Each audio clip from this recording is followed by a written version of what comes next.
வணக்கம் ஃப்ரெண்ட், உங்கள் எல்லாரையும் நான் பிருந்தாஸ் கிச்சனுக்கு அன்போடு வரவேற்கிறேன். இப்போ நம்ம ரவையை வச்சு நம்ம பூரி பண்ணலாம். நம்ம பொதுவாக கோதுமை மாவு இல்லைன்னா மைதா மாவில் பண்ணுவோம்.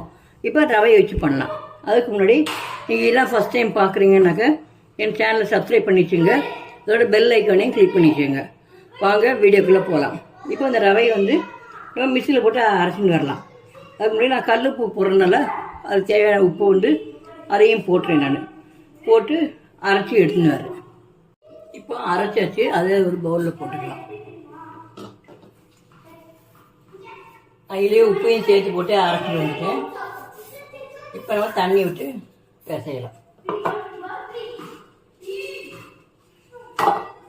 இப்போ நம்ம தண்ணியை விட்டு நல்லா பிசையலாம்.